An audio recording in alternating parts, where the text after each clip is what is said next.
لرمضان في المغرب رونق خاص وجاذبية، فما أن يهل هلاله حتى ترى البسمة ترتسم على شفاه الصغار والكبار لتنطلق ألسنتهم بتهنئتهم المعتادة عواشر مبروكة، فيما معناه أيام مباركة. فرغم مرور الزمان وتغير الأحوال، إلا أن رمضان حافظ على سحره وعبقه في بلد يتميز بثقل موروثه الحضاري والثقافي، لتطفو طقوسه على السطح وتصل ماضي البلاد بحاضرها.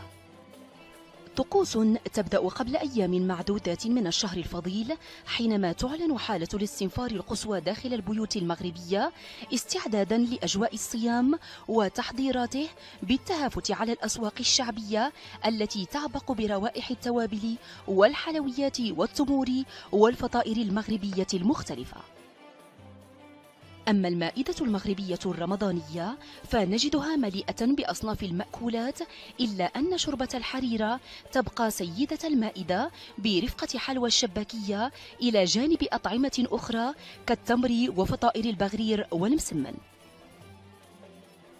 وما أن تنتهي الأسر من وجبة الإفطار حتى تعبق المساجد بأنواع الطيب والبخور وتسطع أنوارها في صلاة العشاء والتراويح، مكونة صورة تتعزز من خلالها مظاهر الابتهال إلى الله.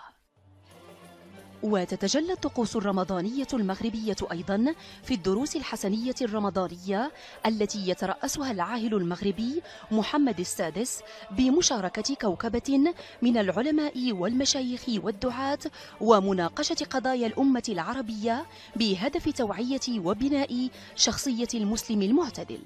أما الأزياء التقليدية فتتألق في رمضان، إذ تتنوع أذواق الرجال والنساء في التحلي بالجلباب بألوانه وتصميماته المتنوعة التي واكبت العصر وانفتحت على العالم، جامعة بين الأصالة والمعاصرة.